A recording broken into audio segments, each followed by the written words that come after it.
The great hall of the Galactic Concord was silent.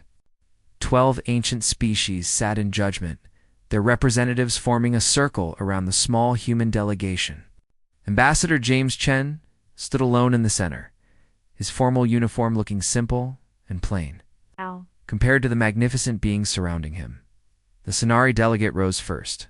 Kethvalium was a creature of living crystal, standing 3 meters tall, with light bending through his body in patterns that showed his emotions.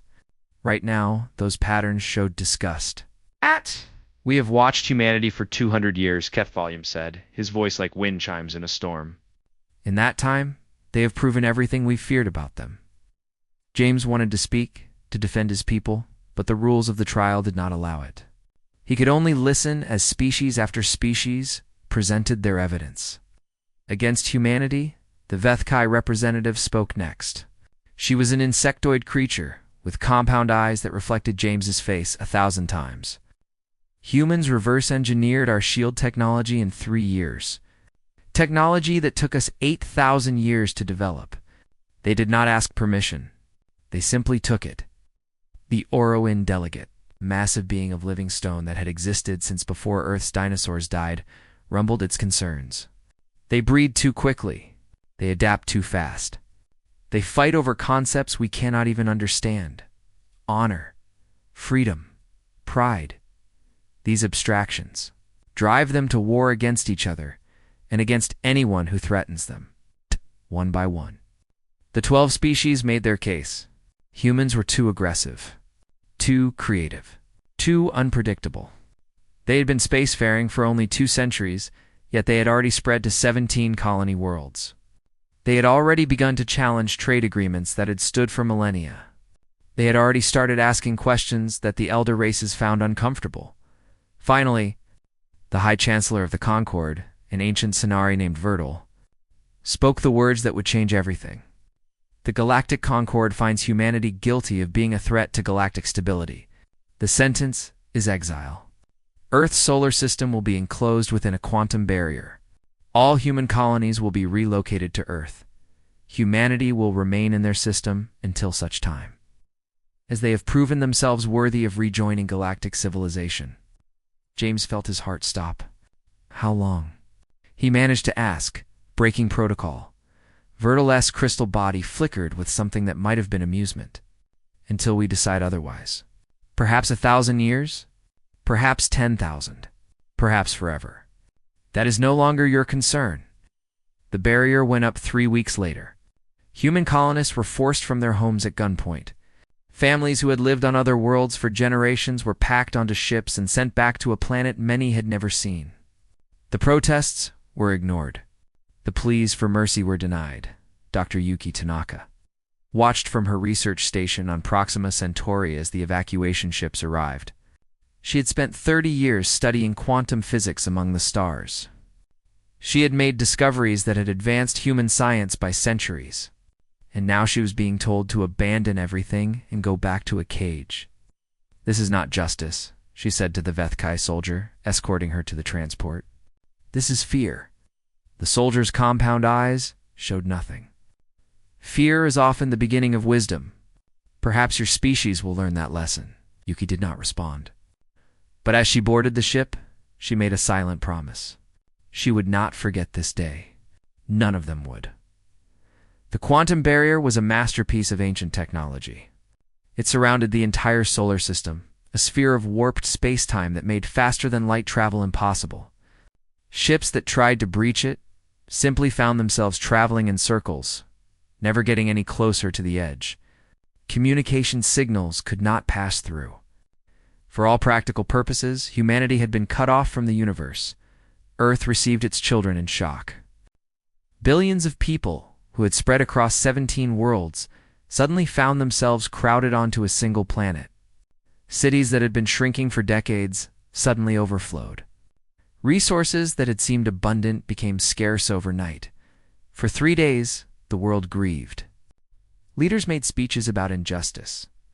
Religious figures spoke of trials and tribulation. Ordinary people simply stared at the sky, knowing that the stars they could see were forever out of reach. On the 4th day, something changed. Dr. Yuki Tanaka stood before an emergency meeting of the World Science Coalition. Leaders from every nation had gathered along with the greatest minds humanity had to offer. The mood was dark. Despair hung in the air like smoke. "They believe they have beaten us," Yuki said, her voice cutting through the gloom. "They believe that in a few centuries we will have destroyed ourselves through war and resource depletion.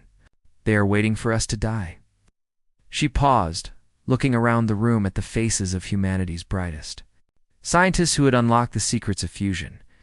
Engineers who had built cities in the clouds of Venus. Doctors who had cured diseases that had plagued humanity for millennia. "They made a mistake," she continued. "They looked at our history and saw conflict. They saw aggression. They saw chaos. But they did not see what those things created. They did not see that every challenge we faced made us stronger. Every catastrophe we survived taught us something new. Every war we fought forced us to innovate." She brought up a holographic display showing the quantum barrier surrounding their solar system. "This barrier cannot be broken from the inside. Their scientists made sure of that. But their scientists think in straight lines. They solve problems the way their ancestors solved problems, using methods refined over millions of years."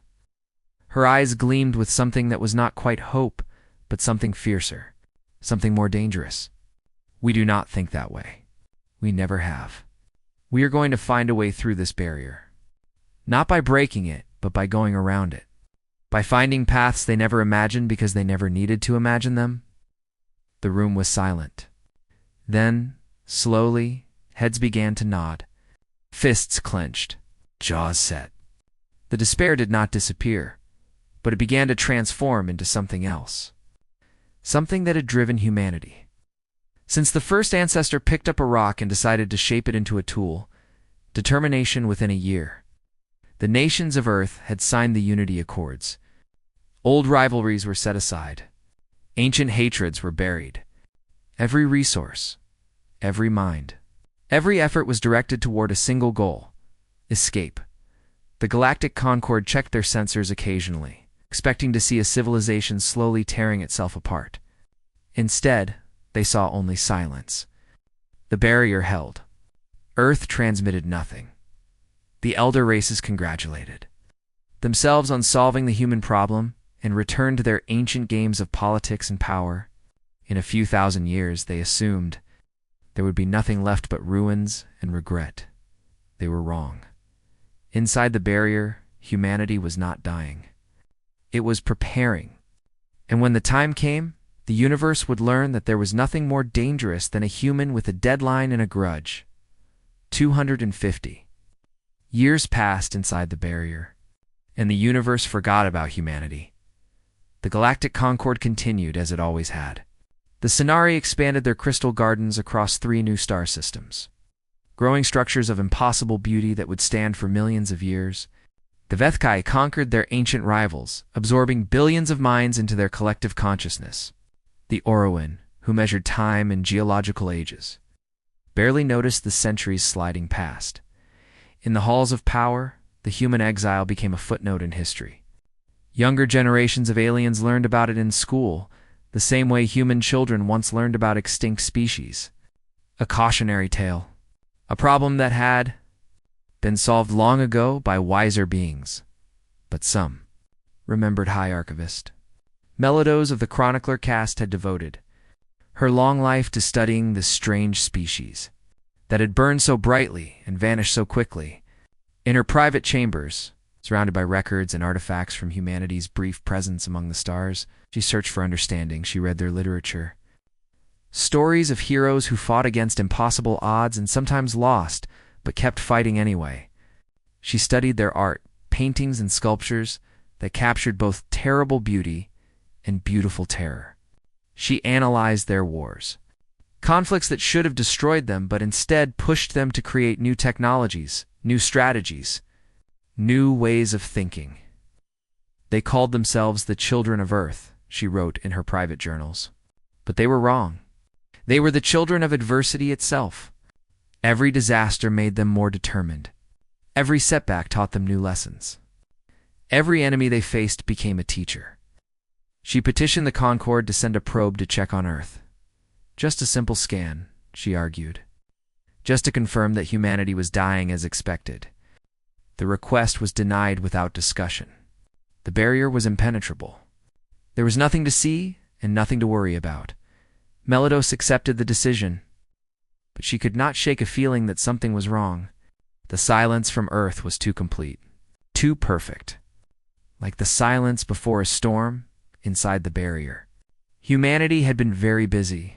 The breakthrough came in year 87 of the exile. Dr. Himari Tanaka, granddaughter of Yuki, led a team of physicists who had been working on the problem for 3 generations. They had studied the barrier from every angle, tested every theory, and failed 1,000 times. Then Himari had an idea that changed everything. The barrier prevents movement through normal space, she explained to the World Council. It creates a loop that sends anything trying to leave back to where it started. But what if we do not try to move through space at all? What if we fold space instead? She brought up a display showing 2 points on a piece of paper. The barrier says we cannot travel from point A to point B, but if we fold the paper so that point A and point B touch, we do not have to travel at all. We simply step from one to the other. The concept was called subspace tunneling, creating a temporary bridge through a dimension that the barrier did not touch, because the beings who built the barrier had never imagined it was possible. It took 20 more years to turn the theory into working technology, but by year 17, the first successful test was completed. A small probe vanished from Neptune's orbit and appeared in a star system 3 light-years away. The barrier had not detected it. The barrier could not stop it. Humanity had found its door. What followed was the greatest construction project in human history. Every factory in the solar system was converted to produce ships and equipment. Every mine dug deeper. Every scientist worked longer hours. The generations born inside the barrier had never known the stars, but they built for them anyway. Mars bloomed with engineered forests that turned the red planet green. The moons of Jupiter became industrial powerhouses, their factories running day and night. Asteroid mining operations fed hungry. Shipyards that produced vessels unlike anything the galaxy had seen before. These were not exploration ships. They were not science vessels. They were warships, designed with one purpose in mind. By year 150, the first subspace gate was completed. A ring of metal and energy floating in the void beyond Neptune, invisible to the barrier sensors. The first fleet passed through and emerged in a system the Concorde had never claimed. It was a dead world, a ball of rock and ice that no elder race wanted. Humanity wanted it. They wanted every world the Concorde had rejected. The barren rocks, the poison atmospheres, the radiation-blasted hellholes. Places that would kill any other species became targets for human colonization. Because humans had learned something during their exile. They had learned that comfort made species weak. They had learned that easy living created soft minds. They had learned that the Concorde had grown old and slow, because they had not faced a real challenge in millions of years. Admiral Chenway stood on the bridge of the HSS Reckoning, the flagship of the human Commonwealth Navy. Through the view screen, he could see dozens of other vessels, each one crewed by men and women who had trained their entire lives for this moment. "Report," he said quietly. His first officer, Commander Sarah Okonkwo, checked her displays. 43 systems under human control. 312 colony worlds. Total population approaching 50 billion. All forces report ready. Jean nodded slowly. 50 billion people. All of them born and raised with a single story burned into their minds. The story of how the elder races had looked at humanity and seen only a threat to be eliminated. The story of how their ancestors had been ripped from their homes and imprisoned in their own solar system. The story of how they would return. "Patience," Chen said, more to himself than to his crew. "We have waited 250 years. We can wait a little longer." He looked at the tactical display showing Concorde space. Vast empires that had stood for millions of years. Fleets that numbered in the hundreds of thousands. Technology refined over countless generations. But Chen was not worried. The Concorde had not fought a real war in recorded history. They had forgotten what it meant to face an enemy who would not surrender, would not retreat, and would not stop until victory was achieved. they would remember soon enough. Inform all fleet commanders, Chen said. Phase 1 begins in 6 months. The silence ends. Across human space, the message spread. In shipyards and training facilities, in homes and schools, in the hearts of 50 billion people who had never seen Earth's sky, a single thought echoed. The waiting was almost over. The reckoning was about to begin. The da-da-da-da-da-da. First sign that something was wrong came to the Vethkai hive mind on a quiet morning in their capital city. A mining colony at the edge of their territory had stopped transmitting. This was not unusual. Equipment failed. Communication arrays broke down. These things happened. A repair team was sent to investigate. The repair team vanished. Then a trading outpost went silent. Then a military station. Then an entire orbital platform with 3,000 Vethkai soldiers aboard. Each time, the disappearance happened without warning. No distress calls. No battle recordings. No bodies. Just empty space where something had existed before. The Hive Queen grew concerned. She ordered a fleet of 200 warships to investigate the mysterious disappearances. Grand Admiral Chikvat, one of the finest military minds in the Vethkai collective, led the expedition personally. Captain Sarah Okonkwo watched them arrive. Her ship, the HSS Silent Thunder, floated dark and cold behind a captured asteroid. 11 other human vessels held similar positions nearby. Their engines were cold. Their weapons were powered down. They were invisible to every scanner the Vethkai possessed because human engineers had spent 2 centuries designing ships that could not be detected. They are beautiful, Sarah said softly. Watching the insectoid warships move in perfect formation, their hulls shimmered with organic patterns, grown rather than built. Each vessel a masterpiece of biological engineering. It almost seems wrong to do this to them. Our first officer, Lieutenant James Tanaka, checked his displays. They enslaved 17 species in the last century alone. They consumed entire civilizations into their hive mind. I think they will survive a little humiliation. Sarah smiled without humor. Open a channel. All frequencies. Let them know we are here. The message that reached Grand Admiral Chikvet was unlike anything he had ever received. A human face appeared on his view screen.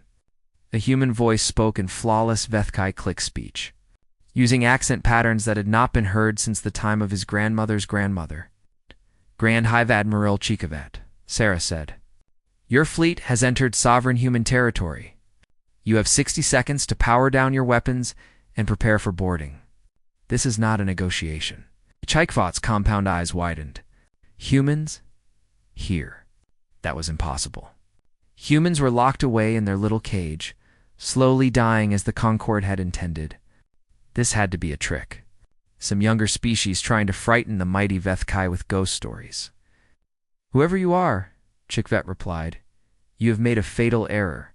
The Vethkai do not surrender to phantoms. All ships, weapons free. Destroy that transmission source. 200 warships powered their weapons and opened fire on the asteroid where Sarah's transmission had originated. The rock shattered into 1 billion fragments. Chikvet felt a moment of satisfaction. Then his satisfaction turned to confusion as 12 ships appeared from nowhere. Moving faster than his sensors could track, Sarah watched the battle unfold on her tactical display. It was, she reflected, not really a battle at all. A battle required 2 sides capable of hurting each other. This was something else. A demonstration. A lesson. Human ships did not fight like anything the Vethkai had ever faced. They did not form lines. They did not exchange broadsides. They moved in 3-dimensional patterns that seemed random but were actually carefully choreographed. To keep the enemy constantly off balance, their weapons were worse. Vethkai shields were designed to stop energy beams and physical projectiles. Human weapons bypassed shields entirely, targeting structural weak points with microscopic precision. Ships did not explode dramatically. They simply stopped working as critical systems failed one after another. In 4 minutes, it was over. 180 Vethkai ships drifted dead in space. 20 more had surrendered when they realized that fighting was pointless. Not a single human vessel had been damaged. Grand. Admiral Chikvet stood on his bridge surrounded by human marines in sealed combat armor. He had fought wars across a dozen systems. He had commanded fleets that numbered in the thousands. He had never felt so completely helpless. How? He asked. The barrier was perfect. No one could escape it. Sarah stepped forward, removing her helmet so he could see her face. The barrier was designed by species who had not faced a serious challenge in millions of years. They thought like beings who had always been powerful. They could not imagine an enemy who would spend 2.5 centuries preparing for a single moment. She gestured to the view screen, which now showed a star map. Red dots appeared across Concord space, dozens of them, hundreds of them. These are human-controlled systems. We have been watching you for 50 years. We know your patrol routes. We know your communication codes. We know the names of your children. Chikvet's compound eyes reflected her image 1,000 times. In each reflection, she saw the same thing. Fear. You will carry a message to the Galactic Concord, Sarah continued. Tell them the humans send their regards. Tell them we remember what they did to us. Tell them we remember every family torn apart, every colony burned, every child who grew up knowing the stars were forbidden. She paused, letting the weight of her words settle. Tell them we are coming home. The surviving Vethkai ships were released with their crews intact. They raced back to Concord space at maximum speed, their commanders desperate to deliver their warning. But the warning was already too late. Across the galaxy, similar scenes were playing out. Human fleets emerged from hidden positions to strike at Concord targets.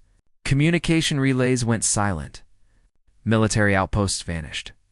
Trade routes, that had been stable for millennia, suddenly became dangerous. The Galactic Concord met an emergency session for the first time in 3,000 years. All 12 species were present, their representatives speaking over each other in a chaos of fear and confusion.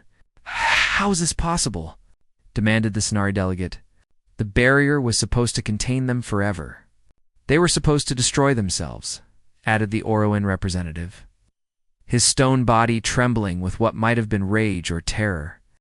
Our scientists assured us that confined species always destroy themselves. High Archivist Melados watched from the observer gallery. She had tried to warn them. She had tried to tell them that humans were different, but no one had listened, and now it was too late. In her private thoughts, she felt something she had not expected to feel. Not fear, though fear was certainly present. Something else. Something that might have been respect. The galaxy was about to change forever. And the beings who would change it were the same ones that the Concord had dismissed as primitive and dangerous. The children of Earth had returned. They were no longer children. They were conquerors. The human reclamation did not begin with a single attack. It began with 100 attacks happening at exactly the same moment across 1,000 light years of space. Admiral Chenwei had spent decades planning this moment. He knew that the Concord's greatest weakness was its inability to coordinate. 12 species that had never truly trusted each other, each protecting its own territory, each suspicious of its neighbors. They could not fight together because they had never needed to. Humanity had learned to fight together. They had no choice. The primary fleet, 300 of humanity's finest warships, made its way toward the Sonari homeworld. Crystallis was a planet of impossible beauty, covered in structures of living crystal that had grown for millions of years. It was also the center of the Concord's political power. The species that had first called for humanity's exile would be the first to face humanity's return. Admiral Chen stood on the bridge of the HSS Reckoning, watching the Sonari defense fleet gather to meet him. 1,000 warships, their crystal hulls gleaming with reflected starlight, the finest vessels that the oldest spacefaring race in the galaxy could produce. They are magnificent, Chen admitted. Commander Okonkwo, what do you think? Sarah studied the enemy formation. Traditional Sonari battle tactics. They will try to encircle us, use their numerical advantage to overwhelm our defenses. They expect us to fight the way we fought 200 years ago. Chen nodded. Then let us show them how much we have learned. The Battle of Crystallis would be studied for centuries afterward. Military historians from a dozen species would analyze every maneuver, every decision, every moment of the engagement.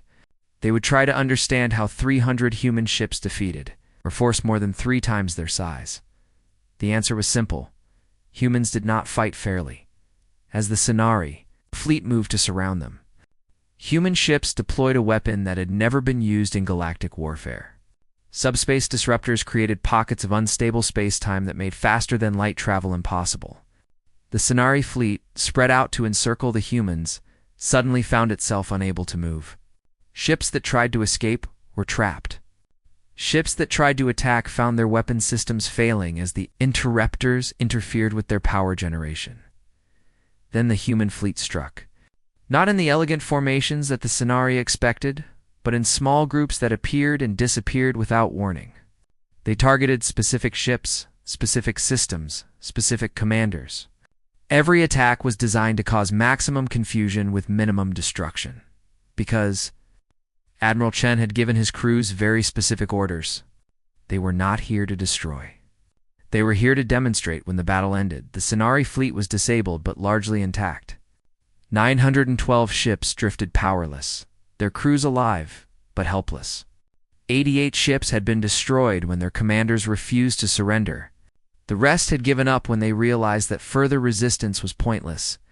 Admiral Chen broadcast his message to the entire Scenari homeworld. His face appeared on every screen, in every home, in every government building. His voice, translated into perfect Scenari, echoed across a planet that had never known fear. 300 years ago, your ancestors stood in judgment over mine. They called us dangerous. They called us chaotic. They called us unworthy of the stars. He paused, letting the silence stretch. They were right about everything except the last part. We are dangerous. We are chaotic. We are everything you feared we would become. But we are not here for revenge. We are not here to destroy you as you tried to destroy us. We are here for something more important. His voice hardened. We are here for respect. You will sign the Treaty of Reconciliation. You will recognize human sovereignty. You will acknowledge that the exile was wrong. And you will remember every day for the rest of your species' existence that we could have destroyed you and chose not to. The Scenari High Council surrendered within a week. They had no choice. Their fleet was broken, their defenses were useless. Every day brought reports of more human victories across Concord space. But the Scenari were not the last to fall. The Vethkai launched a massive counteroffensive, gathering every ship they could spare for a strike at the human supply lines. The Battle of the Tertius Nebula lasted for 3 weeks and cost both sides dearly. But in the end, human tactics and technology proved superior. The Oroan held out the longest. Ancient and proud, they refused to accept that beings who had existed for mere thousands of years could defeat a species that had endured for millions. Their council of elders debated endlessly while human forces slowly surrounded their territory. It took 3 years for the Oruan to finally surrender. Not because they were defeated militarily, but because their own people demanded it. Younger Oran had been watching the human occupation of other worlds. They had seen how humans treated conquered populations, not as slaves or subjects, but as potential partners. This was the weapon that truly won the war. Not ships or soldiers, but something far more powerful. Hope, the lesser species of the galaxy. Those who had been ignored or oppressed by the Concord for millennia watched as humanity offered them something unprecedented. Membership in a new alliance. Equal voice. Equal rights. Equal respect. The same things that humanity had been denied. They came by the hundreds. Species that the Concord had dismissed as primitive. Species that had been conquered and absorbed. Species that had simply been forgotten. They looked at humanity and saw something familiar. Survivors. Fighters. Beings who refused to accept the universe as it was and demanded something better. Hi. Archivist Melidos requested an audience. With the human leadership after the war ended, she was brought before President Amara Osei, the elected leader of the human Commonwealth. I have studied your species for 300 years, Melados said. I thought I understood you. I was wrong. President Osei gestured for her to continue. You could have destroyed us. You could have taken everything we built and claimed it for yourselves. Instead, you offered peace. You offered partnership. Why? The president considered the question carefully, because we remembered what it felt like to be condemned without a chance to prove ourselves. We remembered the cruelty of being judged unworthy before we had a chance to show what we could become. She stood and walked to a window that looked out over the new capital city, where beings of a dozen species worked side by side. We decided that when our time came to judge others, we would be better than our teachers. We would give others the chance that was denied to us.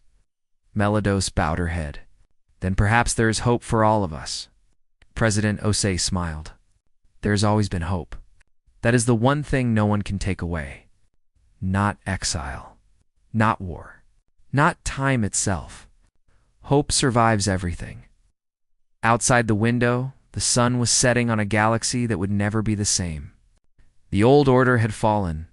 A new order was rising, and at its heart stood humanity, no longer prisoners or victims, but the architects of a future they had fought 250 years to build.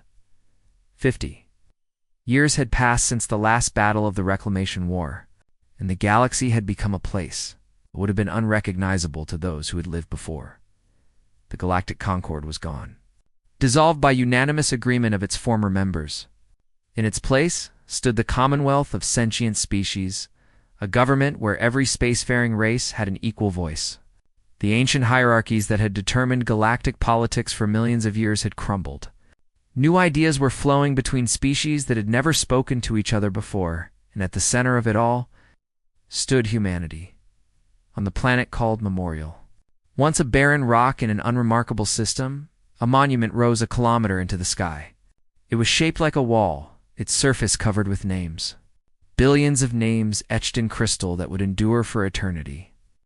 Every human who had died during the exile. Every soul who had not lived to see the stars their descendants would claim. Ambassador Chen Yuki walked along the base of the monument, her footsteps silent on the polished stone. She was the granddaughter of the admiral who had led the reclamation, the great-great-granddaughter of the physicist who had discovered how to escape the barrier. History ran through her blood like fire. Today she was leading a tour for young cadets from the Commonwealth Academy. They represented a dozen species, from the crystalline Sonari to the insectoid Vethkai, to creatures so strange that humans had no words to describe them. All of them wore the same uniform.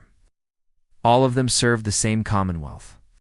This monument was built in year 15 of the Commonwealth, Yuki explained, her voice carrying across the silent plaza. The first memorial to the exile. Every year, representatives from across the galaxy come here to remember what happened and to promise that it will never happen again. A young Sonari cadet raised a hand. His crystal body was barely formed, still taking shape as his species matured over centuries. Ambassador, I must ask something that troubles me. Does it not anger you? The suffering of your ancestors? The injustice of the exile? How can you stand beside us when our species caused so much pain? Yuki smiled. It was a question she had heard many times before. My great-great-grandmother, Dr. Yuki Tanaka, wrote something in her journals during the first year of the exile. She said that anger is like fuel, useful for starting a journey, but terrible for trying to sustain one. She gestured at the monument, at the endless list of names stretching toward the sky. These people did not die so that we could spend eternity hating their killers. They died so that their children could build something better. They died with hope in their hearts. Betraying that hope would be a greater crime than anything the Concord ever did to us. The cadets were silent, absorbing her words. Behind them, the monuments dedicated to other species stood in a long row. A smaller wall listing the names of Vethkai who had defected to the human cause. A garden honoring the Oruan engineers who had sabotaged their own military to hasten the end of the war. Dozens of memorials to beings of every species who had looked at the exiled humans and seen something worth believing in. We did not win the reclamation alone, Yuki continued. That is the part many people forget. Yes, Human ships fired the weapons. Yes, human soldiers fought the battles. But we could not have succeeded without allies, without beings from every species who were willing to risk everything because they believed in what we were building. She pointed at the various monuments. These beings were called traitors by their own governments. Many were executed. Many died in prison. Many simply disappeared. They gave their lives for an idea. The idea that the galaxy could be better than it was. The ceremony that followed was the same one that had been performed every year for 5 decades. Representatives from each species placed their hands on the central monument, a symbolic gesture of unity. Then they spoke the words that had become the Commonwealth's unofficial motto. We remember the past so that we may build a better future. We honor the fallen so that their sacrifice has meaning. Stand together so that no species ever stands alone again. After the ceremony, Yuki walked alone through the memorial gardens. The sun was setting, painting the sky in shades of gold and crimson. In the distance, ships from 100 worlds moved through the atmosphere. Traveling freely between stars that had once been forbidden, she stopped at a small marker near the edge of the garden. It bore a simple inscription, Dr. Yuki Tanaka, 2089-2167. She refused to accept the impossible. I wish you could see this, grandmother, Yuki said softly. I wish you could see what your refusal created. Not an empire, not a kingdom, something better. Something you would have approved of. A voice interrupted her thoughts. Ambassador, we have received a communication from the exploration fleet. Yuki turned to see her aide approaching, a young Vethkai named Chexara. In the old days, her presence would have been impossible. Now, she was simply a colleague, a friend. What news? Yuki asked. Chexara's compound eyes gleamed with excitement. They have made contact with a new species at the edge of explored space. First contact protocols are being initiated. Yuki felt a familiar mix of emotions. Excitement at the discovery of new life, concern about how the contact would proceed, hope that this new species would join the Commonwealth as equals. Inform the Council, she said, and remind the fleet commander of our founding principles. We approach every new species as potential friends, not potential subjects. We offer respect first and ask for nothing in return. We remember what it felt like to be judged before we had a chance to prove ourselves. Chexara hurried away. To deliver the message, Yuki looked up at the darkening sky. The stars were coming out, one by one. Stars that humans had once been forbidden to reach. Stars that now welcomed all species equally. 300 years ago, the Galactic Concord had looked at humanity and seen only a threat. They had tried to contain that threat by locking it away. They had failed to understand that humanity's greatest strength was not its technology or its military. It was something much simpler. Humanity refused to give up. They refused to accept defeat. They refused to become what their enemies expected them to become. And in the end, that refusal had changed everything. Not just for humanity, but for every species that would ever reach for the stars. The exile was over. The reckoning was complete. The galaxy belonged to no single species, but to all of them together.